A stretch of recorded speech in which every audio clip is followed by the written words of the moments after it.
하나님의 말씀 마태복음 23장 1절부터 33절까지 봉독을 하겠습니다. 이에 예수께서 무리와 제자들에게 말씀하여 가라사대 서기관들과 바리새인들이 모세의 자리에 앉았으니 그러므로 무엇이든지 저희의 말하는 바는 행하고 지키되 저희의 하는 행위는 본받지 말라.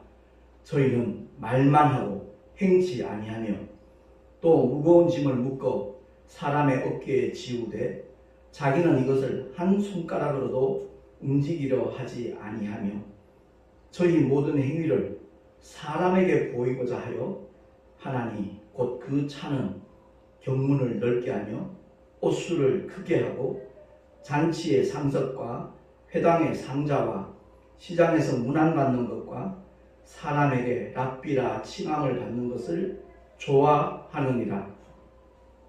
그러나 너희는 랍비라 칭함을 받지 말라. 너희 선생은 하나요 너희는 다 형제니라. 땅에 있는 자를 아비라 하지 말라. 너희 아버지는 하나이시니 곧 하늘에 계신 자신이라. 또한 지도자라 칭함을 받지 말라. 너희 지도자는 하나이니 곧 그리스도니라. 너희 중에 큰 자는 너희를 섬기는 자가 되어야 하리라.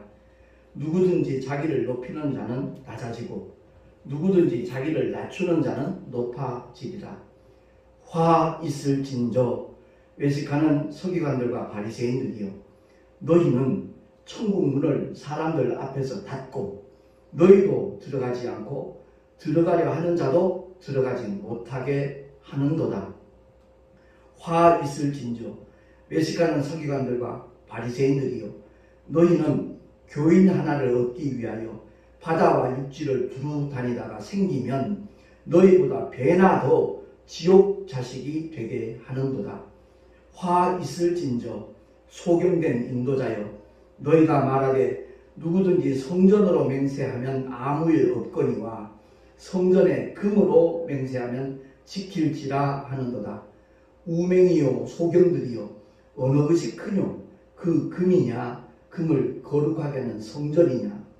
또 너희가 또 이르되 누구든지 제단으로 맹세하면 아무 일 없거니와 그 위에 있는 예물로 맹세하면 지킬지라 하는도다.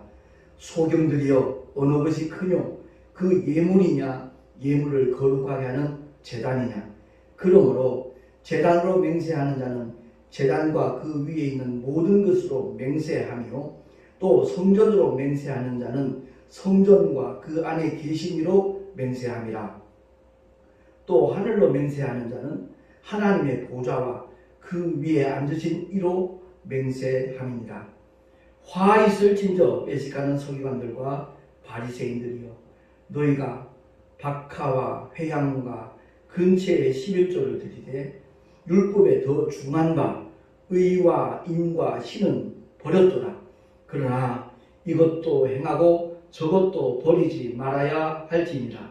소경된 인도자여, 하루살이는 걸러내고 약대는 삼키는도다. 화 있을진저 외식하는 서기관들과 바리새인들이여, 잔과 대접의 겉은 깨끗이 하되 그 안에는 탐욕과 방탕으로 가득하게 하는도다. 소경된 바리새인아, 너는 먼저 안을 깨끗이 하라. 그리하면 겉도 깨끗하리라. 화 있을진저 외식하는 서기관들과 바리새인들이여, 회칠한 무덤 같으니 겉으로는 아름답게 보이나 그 안에는 죽은 사람의 뼈와 모든 더러운 것이 가득하도다. 이와 같이 너희도 겉으로는 사람에게 옳게 보이되 안으로는 외식과 불법이 가득하도다. 화 있을진저 외식하는 서기관들과 바리새인들이여, 너희는 선지자들의 무덤을 쌓고 의인들의 비석을 꾸미며 가로되 만일 우리가 조상 때에 있었다면 우리는 저희가 선지자의 피를 흘리는데 참여하지 아니하였으리라 하니, 그러면 너희가 선지자를 죽인 자의 자손됨을 스스로 증거함이로라. 너희가 너희 조상의 양을 채우라. 뱀들아, 독사의 새끼들아, 너희가 어떻게 지옥의 판결을 피하겠느냐. 아멘. 기도하겠습니다. 하나님 아버지, 오늘도 주님의 생명의 말씀, 진리의 말씀을 듣는 가운데 우리 모두로 하여금 깨닫게 하시고 회개하게 하시고 결단하게 하셔서 하나님께서 기뻐하시는 삶의 자리에 나갈 수 있는 우리 모두가 될 수 있도록 은혜 위에 은혜를 더하여 주시옵소서. 우리 구주 예수 그리스도 이름으로 감사하며 기도하옵나이다. 아멘. 요즘 유치원과 어린이집에서 그 아이들을 맡아서 책임져야 될 교사들로부터 학대받는 그런 어린이들이 적지 않다는 것을 뉴스를 통하여 우리가 접하게 되죠.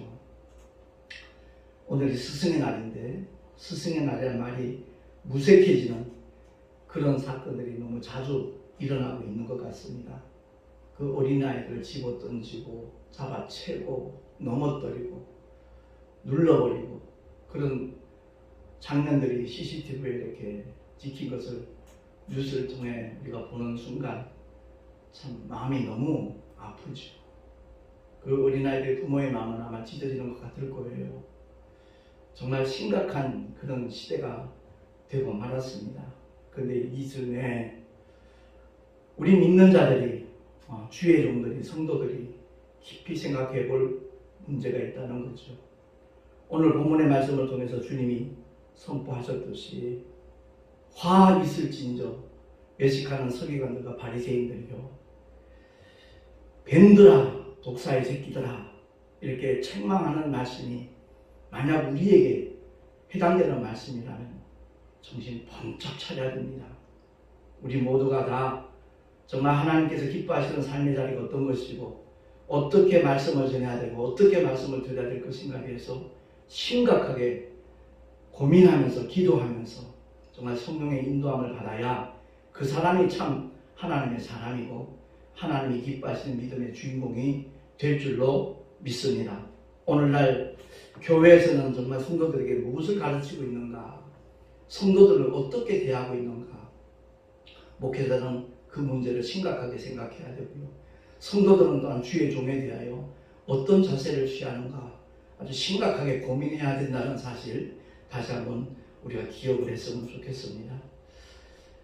물리적인 고통, 유치원이나 어린이집에서 참 힘없는 아이들이 일방적으로 당하는 그 고통은 심각한 문제를 야기하거든요. 정신적인 문제, 후유증 같은 것들이 정말 그 아이들이 인격이 피폐해지도록 만드는 그런 결과를 초래하기 때문에 무척 심각하게 다루고 있는 문제이기도 합니다만은 그것보다 더 심각한 문제는 교회 안에서 일어나고 있는 겁니다. 이 교회에서는 오직 하나님의 생명의 말씀, 진리의 말씀, 그 말씀으로만 채워져야 되는 것인데 오늘날은 너무나 많은 정말 사회적인 문제가 대두되다 보니까 거기에 너무 치중을 해서 정치를 얘기하고 경제를 얘기하고 정말 하나님의 말씀, 생명의 말씀이 대언되어야 될 시간에 인간적인 그러한 사상과 주장들이 너무나 그 자리를 대신하고 있는 그런 현상들이 많이 있다는 것이죠. 물리적인 학대보다 더 심각한 문제가 바로 영적인 학대라는 사실을 우리가 알아야 되거든요. 제가 자주 표현하는 고백입니다만은 나는 하나님의 스피커다, 하나님의 마이크로 이 자리에 섰다 라고 말하면서 하나님의 말씀을 개헌하지 아니하고 자기 주장을 말하고 자기 생각을 말하고 자기를 나타낸다면 그것이야말로 영적인 학대라는 것을 우리가 깨달아야 되는 것입니다. 수도권에 있는 큰 교회입니다. 그 교회 예배 실황을 이렇게 중계하는 것을 그 유튜브를 통해서 이렇게 보게 되면 많은 성도들이 응집해 있죠. 그런데 예배 시간에 특정에게 이렇게 찬양을 시킵니다. 특히 이제 교회 음악을 전공한 목사님, 교육 목사님 같은 그런 분들 대표로 서서 특송을 하게 해요. 참 은혜스럽죠. 그 찬양을 들으면서 많은 성도들이 눈시울이 뜨거워집니다. 눈물을 흘립니다. 그 하나님의 말씀에 의해서 우리가 정말 무장을 해야 되는 그런 시간인데 어떤 감동적인 면 아니면 아주 아름다운 이야기 같은 것, 누구나 다 공감할 수 있는 그런 예화를 통해서 사람들의 마음을 이렇게 자극을 합니다. 그리고 눈물을 흘리는 그런 현상들이 일어나면 우리가 심각하게 생각해야 돼요. 그 눈물 흘리는, 감동하는 그 시간이 마치 하나님의 은혜가 임한 것으로 착각할 수가 있습니다. 어디까지나 감동이지 은혜와는 다릅니다. 교회에서 은혜 받았다라고 하는 말은 하나님의 말씀의 그 뜻이 무엇인가를 바로 깨닫고 그 말씀의 능력과 생명과 위력이 나에게 깨달아지고 체험되어진 것이 은혜입니다. 예컨대 손을 얹었던 나리라는 이 말씀이 나에게 경험되면 그 사람은 은혜 받은 사람입니다. 우리의 심령에 막 우울하고 잠을 자지 못하는 불면증에서 고통받던 사람이 정말 진리를 알지니 진리가 너희를 자유케 하리라는 이 주님의 생명의 말씀을 듣는 순간 거기서 해방됐다면 그 사람은 은혜 받은 사람입니다. 죄책감에 시달리고 너무 괴로웠는데 주님이 십자가 위에서 우리를 대신하여 형벌 받으심으로 말미암아 우리의 모든 죄와 저주를 주님이 짊어지시고 우리는 죄사함 받을 뿐만 아니라 자유함을 얻었다라는, 해방되었다라는 하나님의 말씀이 내 심령 속에서 깨달아지고 하나님의 그 약속이 이루어졌을 때 그 사람이야말로 은혜 받은 믿음의 사람이라는 사실입니다. 인본주의 목회, 그럴듯해 보이지만 하나님 앞에서 그것이 모든 것이 드러나게 되는 순간이 있다는 것입니다. 그런 감동적인 얘기를 듣고 아니면 굉장한 어떤 강연을 듣고 난 다음에 공감이 되었다고 해서 나 죄사함 받았습니다, 나 구원 받았습니다 라고 말하는 사람은 한 사람도 없습니다. 왜? 주님이 일러주셨잖아요. 요한복음 6장 63절 잘 아는 말씀이지만 내 주보에 실었습니다. 한 목소리로 우리 합독하겠습니다. 시작. 살리는 것은 영이니 육은 무익하니라. 내가 너에게 이런 말이 영이요 생명이라. 아멘. 말씀이신 하나님, 그 하나님이 육신을 입고 오신 사건이 바로 인카네이션, 성육신했다고 그러잖아요. 그 주님이 공생에 들어가서 하신 모든 말씀이 바로 영이요 생명이다 하는 것을 주님이 읽어주신 겁니다. 그러니까 성경은 영이신 하나님이 영원한 우리의 문제와 그 해답을 그대로 가르쳐주고 나타내는 것이 바로 성경에 담겨져 있는 하나님의 뜻이거든요. 설교는 잘하고 못하고가 없습니다. 바로 하느냐 잘못하느냐 그 차이입니다. 정말 올바로 하나님의 말씀을 그대로 전하느냐 아니면 자기의 생각과 자기의 욕심과 자기의 어떤 의도와 목적이 가미되어서 하나님의 말씀을 이용하느냐, 거기에 따라서 그 결과는 전혀 다르다는 것을 우리는 알아야 되는 것입니다. 그래서 성경 전체에 담겨져 있는 하나님의 뜻을 바로 알지 못하고 그저 성도들에게 정말 관심 있는 그런 분야들, 인기 얻을 수 있는 그런 분야에 대해서 생명의 말씀을 전해야 될 시간에 그런 것으로 대치한다면 그 사람이 곧 오늘 주님으로부터 책망받은 서기관과 바리새인과 조금도 다를 바가 없다는 겁니다. 화가 있을진저 계속 선포하시는데 그 선포하시기 이전에 주님이 제자들에게 읽어주신 말씀이 바로 1절, 2절, 3절 거기에 나와 있거든요. 제가 다시 한번 되새겨봅니다. 서기관들과 바리새인들이 모세의 자리에 앉았으니 모세가 어떤 인물입니까? 시내산에서 하나님의 계명을 받아서 대표적인 그 10계명을 받아서 그 하나님의 말씀을 이스라엘 백성들에게 선포하고 전한 사람이 하나님의 종 모세거든요. 근데 그 모세의 자리에 서기관들과 바리새인들이 앉았다는 거죠. 그 권위를 그들이 독차지하고 있으면서 근데 주님이 읽어주시는 말씀은 뭐죠? 그러므로 무엇이든지 저희의 말하는 바는 행하고 지키되 저희의 하는 행위는 본받지 말라. 저희는 말만 하고 행치 아니한다. 부흥사 활동을 하다 보면 그 부흥 강사 중에 그런 재밌는 얘기를 하는 분들도 있거든요. 어떤 얘기냐. 오늘날 한국교회의 큰 병폐가 무엇인가. 강단에 서 있을 때 목사님의 모습과 강단에서 내려왔을 때 목사님의 모습이 너무 다르다는 거죠. 언젠가 부흥회를 마치고 난 다음에 그 강사 목사님 사모님이 아마 같이 동참을 했던가 봐요. 강단을 쫓아오더니 목사님 제발 내려오지 말라. 너무 의미스럽고 너무 존경스럽고 너무나 좋다고. 근데 강단에서 내려가면 전혀 딴판이 되니까 당신 내려오지 말라. 그런 얘기를 들을 때 우리가 쓴웃음을 짓게 되죠. 근데 그게 비단 그분에게 해당되는 얘기일까요? 아닐 수 있다는 거죠. 이 강단에서 정말 주님의 스피커나 마이크로 쓰임 받아야 될 하나님의 종들이 올바른 메시지 전하는 것 굉장히 중요하죠. 근데 거기 못지않게 단상에서 내려가고 난 다음에 그 삶의 자리에서 그 말씀과 정말 동행하는 말씀과 합한 그런 삶을 살지 않는다라면 심각한 문제를 이야기하게 된다는 겁니다. 제가 일전에도 그런 말씀을 드렸지만 택시 전도를 시작하고 난 다음에 3년 동안 택시 손님들 가운데 자기가 다니던 교회 목사님을 비난하는 얘기를 너무너무 많이 들었습니다. 참 처음에 듣기가 거북하고 민망하고 그랬었어요. 그런데 주님이 듣기를 원하시는 것 같아서 귀담아 들었고 그것을 종합발췌해서 기고한 것이 이제 계기가 되어가지고 목회자 사모신문에서 제 사역을 이렇게 많이 보도하고 소개해 줬는데 이건 우리 모두의 문제라는 것을 우리가 알아야 돼요.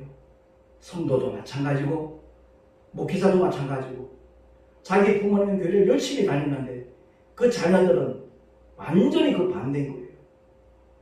이 세상에서 가장 그야말로 이중적인 삶을 사는 사람이 우리 아버지 장로님이고 우리 어머니 권사님이다. 그렇게 대놓고 얘기하는 젊은 승객들도 많이 만났거든요. 그렇습니다. 오늘 스승의 날인데 과연 우리는 영적 지도자로서 꼭 목회자가 아니라 할지라도 그 집안에서 먼저 예수 믿는 사람들은 영적 지도자인 겁니다. 주님께서 일러주신 이 말씀에 귀를 기울이고 정말 하나님께서 영광 받으실 수 있는 그러한 삶의 자리에 나가지 않으면 주님 앞에 외면당할 수밖에 없고 버림받을 수밖에 없다는 사실을 우리가 기억을 해야 될 것입니다. 뱀들아 독사의 새끼들아 얼마나 두려운 주님의 선포입니까? 너희가 어떻게 지옥의 판결을 피하겠느냐? 모세의 자리에 앉아있는 서기관들과 바리새인들 오늘날 법관 못지않게 하나님의 율법에 대해서 능통한 사람들이 서기관이거든요. 어느 것이 큰 계명이고 어느 것이 작은 계명이고 어느 계명이 우선이고 어느 계명이 후인가 하는 것을 일일이 다 꿰고 있는 사람들이 서기관들이에요. 바리새인들은 어떻습니까? 그 율법에 저촉당하지 아니하도록 안간힘을 쓰는 부더니도 애쓰는 사람들이 바리새인들이었거든요. 그런데 주님은 겉으로 드러나는 행위만을 보고 말씀하시는 것이 아니라는 거죠. 우리 주님은 우리의 중심을 보셔요. 똑같은 공간에서 똑같은 장소에 정말 똑같은 시간에 동일한 하나님의 말씀을 듣는다고 할지라도 각인의 마음이 전혀 다를 수 있다는 거죠. 받는 은혜도 거기에 따라서 결정되어지는 거니까요. 정말 하나님의 말씀을 들을 때마다 내게 주시는 생명의 말씀으로 내게 주시는 왕중왕의 명령으로 받는다면 그 사람은 정말 복 있는 사람입니다. 제가 목회자의 한 사람으로서 이 강단에 설 때마다 안타까운 것이 그거예요. 우리의 지식을 우리의 경험을 주장하는 것 위험천만하다. 제가 24년 동안 그런 목회를 했던 사람이었고 그러고 나서 10년 전부터는 성령께서 주시는 감동을 따라서 정말 하나님이 원하시는 메시지를 전하려고 몸부림치고 있거든요. 그래서 어떻게 보면 참 게으른 사람 아닌가 오해할 수도 있어요. 설교 준비를 안 하니까. 저는 인위적인 설교 준비를 안 한다는 얘기지. 택시 운행하면서도 끊임없이 하나님의 말씀을 되새김질해요. 그러는 중에 주님이 강력하게 주시는 메시지가 있으면 그것을 본문으로 잡을 따름이에요. 오늘 스승의 날을 맞이해서 또 가정의 달 어버이 주일도 우리가 지났지만 오늘 본문의 말씀을 통해서 주님이 친히 일러주신 말씀 가운데 8절 이하입니다. 우리 한 목소리로 10절까지 합독을 하겠습니다. 시작.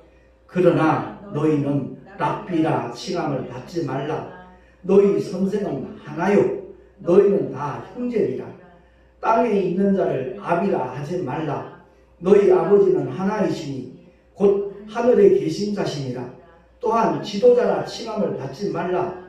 너희 지도자는 하나이니 곧 그리스도니라. 아멘. 오직 예수 그리스도 외에는 성삼위일체가 되신 하나님 외에는 선생도 없고 지도자도 없고 아비도 없다 하는 것을 주님은 일러주시는 겁니다. 사실 신학을 공부하고 이제 목회를 시작하게 되면 어떤 함정에 빠지죠? 가르치려 듭니다. 주장하려 합니다. 자기가 가지고 있는 신학적인 지식이라든가 성경 지식이 전부인 줄 알고 가장 옳은 줄로는 알고 그것을 자꾸만 주장합니다. 강요합니다. 그러다가 성도들이 이렇게 따르지 않으면 거기에 대해서 굉장히 마음을 상하게 하고 불쾌해하면서 심지어 그 성도들을 미워하는 그런 현상까지 일어납니다. 하나님은 사랑이신데 그 사랑의 하나님이신 주님 앞에 종으로 택함받아 그 하나님의 말씀을 대언해야 될 주의 종이 성도를 미워한다? 이건 정말 이유배반적이잖아요. 이보다 더 큰 모순은 없거든요. 그래서 나 옛사람을 십자가에 못 박지 않은 상태에서 목회를 시작하는 것 위험천만하다는 것을 제 목회 경험을 통해서 깨닫게 되어졌거든요. 그래서 오늘 스승의 날을 맞이해서 참된 스승은 먼저 참된 제자가 되어야 됩니다. 주님의 참 제자가 되지 않고는 한 영혼도 주님께로 인도할 수 없다는 것을 우리가 기억을 하고 성경 전체를 통해서 과연 하나님께서 우리에게 말씀하시고자 하는 뜻이 무엇인가 그것을 바로 알고 신앙생활을 하고 그것을 바로 알기 위해서 교회에 열심히 다니고 그것을 바로 알기 위해서 기도하며 성경으로 무장한다라는 그 사람은 분명히 성령 하나님께서 생명길로 승리의 길로 인도하여 주실 줄로 믿습니다. 주의 종들도 마찬가지고요.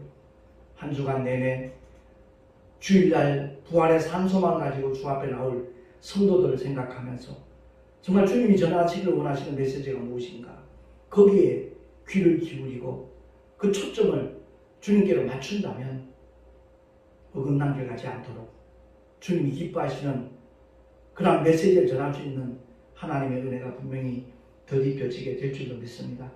우리 모두가 다 성경을 통해서 정말 내가 왜 믿음을 가져야 되는지 인간의 정체성에 대해서 내가 왜 존재하며 내가 왜 살아야 되는지 또한 어떻게 살아야 되는 것인지 거기에 대해서 우리가 귀를 기울이고 주님이 우리의 허락하신 가장 영원한 생명의 길, 축복의 길, 승리의 길로 나아가는 우리 모두가 될 수 있기를 예수 이름으로 축원합니다. 신앙은 영원한 문제를 다루는 영역입니다. 그래서 기독교는 세상 종교와 다르다는 것을 제가 늘 누누이 강조하는 이유가 바로 거기에 있거든요. 많은 분들이 이제 바깥에서 전도하시는 분들 이렇게 보면 피켓 들고 가시는 분들 보면 예수 천당, 불신 지옥 이걸 강조하다 보니까 왠지 모르는 어떤 거부감을 일으키는 경우를 종종 보게 되거든요. 그러니까 하나님께서 이 땅에 독생자를 보내신 목적이 무엇인가를 성경을 통해서 분명하게 우리에게 알려주고 계시는 말씀이 바로 요한복음 3장 16절, 17절 말씀입니다. 우리 한번 주로 맨 밑에 나와 있습니다. 천천히 한번 합독을 하겠습니다. 시작. 하나님이 세상을 이처럼 사랑하사 독생자를 주셨으니 이는 저를 믿는 자마다 멸망치 않고 영생을 얻게 하려 하심이니라. 하나님이 그 아들을 세상에 보내신 것은 세상을 심판하려 하심이 아니요 저로 말미암아 세상이 구원을 받게 하려 하심이라. 아멘. 그렇습니다. 하나님의 아들이 있다는 것이 목적은 죄 가운데 허덕이는 우리 인생들을 구원하시기 위함이지 그들을 지옥 보내고 싶어서 오신 것이 아니라는 겁니다. 십자가를 볼 때 하나님이 우리를 향하신 그 사랑이 얼마나 위대한 것인가 하는 것을 느낀다면 그 사람은 복 있는 사람이죠. 아무쪼록 오늘 스승의 날을 맞이해서 우리 대한민국 교육계를 위해서 우리가 기도해야 되겠고, 그보다 더 중요한 것은 영적인 문제를 다루는 주님의 몸된 교회에서 말씀을 강론하고 대언하고 설교하는 목사님들이 정말 주님이 맡기신 생명의 말씀을 대언하는 그런 한국교회로 자리매김할 수 있도록 우리가 더 기도에 매진해야 될 줄로 믿습니다. 성경을 우리가 바로 알아야 되거든요. 참 그게 변질되면 살리는 것이 아니라 죽이는 결과를 초래하기 때문에 그렇습니다. 이 강단에서 영양 있는 생명꿀을 먹여야 되는데 독초를 먹이면서도 독초인 줄 몰라요. 세상적인 지식이 그럴듯해 보이지만 결코 우리를 살릴 수 없습니다. 영양 있는 생명꿀 먹이는 시간에 그런 독초들로 대신하면서도 그 독초가 맛있어 보이니까, 아름다워 보이니까, 그럴듯해 보이니까 그게 생명의 영양 있는 꿀로 생각을 하고 양떼들은 받아 먹고 있거든요. 거기에 대해서 우리가 더 깊이 고민하며 기도하면서 오직 성령 하나님의 인도함을 받을 수 있는 하나님의 사람들로, 하나님의 자녀들로 살아갈 수 있는 우리 모두가 될 수 있기를 예수 그리스도의 이름으로 축원합니다. 기도하겠습니다. 하나님 아버지 감사합니다. 스승의 날 오늘 아침 뉴스를 보니까 선생님들 가운데 교단을 떠나고 싶다는 고백을 하신 분이 80%나 된다고 합니다. 그만큼 교권이 무너졌고 오늘날 심각한 그러한 사회적인 현상이라는 것을 우리가 느끼게 됩니다. 거룩하신 하나님 아버지, 대한민국 교육계가 다시 새로워질 수 있는 은혜를 주님 허락하여 주시고 뿐만 아니라 영적인 문제를 다루고 있는 주님의 몸된 교회에서 영적 지도자인 주의 종들과 목회자들이 정말 주님의 심정을 가지고 하나님의 생명의 양식을 예배 때마다 공개할 수 있는 그러한 은혜가 나타나실 수 있도록 도우시고 역사하여 주시옵소서. 우리 구주 예수 그리스도의 이름으로 감사하며 기도하옵나이다. 아멘. 교회 소식 주보를 참고하시면 좋겠습니다. 총회 임원회를 통해서 결의된 내용이 이제 26일, 27일 속초에서 1박 2일 동안 우리 교단에 단합대회가 있고요. 노예별로 신구 임원 교체가 되기 때문에 그 인사를 하는 그런 시간이 있습니다. 아울러 작정교회 원로 목사님이신 최병준 목사님이 강사로 교육부주 간에 특별 목회 세미나가 있습니다. 목회자 세미나가 있으니까 이를 위해서 기도해 주시면 고맙겠습니다. 드린 예물 위해서 잠시 기도하고 축도를 마치겠습니다. 하나님 아버지 은혜를 감사합니다. 주님을 예배하며 11조와 여러 가지 모양의 헌물을 주님 앞에 드렸습니다. 예물을 기쁘시게 헌양하시되 그 예물 속에 담겨져 있는 그 마음을, 그 중심을 주님 살피시고 하나님의 기쁘신 뜻대로 쓰임받을 수 있는 은혜가 드린 심령들마다 넘쳐나게 하여 주시옵소서. 하나님의 영광을 위하여 온전히 쓰임받을 수 있는 물질 되기를 소망하고 드린 손길들마다 복의 복을 더하시고 은혜 위에 은혜를 더하여 주시옵소서. 아울러 하늘의 상급으로 아름답게 쌓여질 수 있는 축복도 내리워 주시옵소서. 이제는 우리 구주 예수 그리스도의 크신 은혜와 하나님 아버지의 영원하신 사랑하심과 보혜사 성령 하나님의 내주 교통하심과 인도하심이 오늘 주의 말씀을 듣고 진실로 주님으로부터 책망받는 자리에 머물러 있지 아니하도록 깨닫고 회개하고 돌이키는 내가 되리라 결단한 하나님의 사람들 머리 위에 그 가정과 자녀들과 주께서 피로 값주고 세우신 주님의 모든 교회들 위해 지금으로부터 영원토록 함께 있을지어다. 아멘.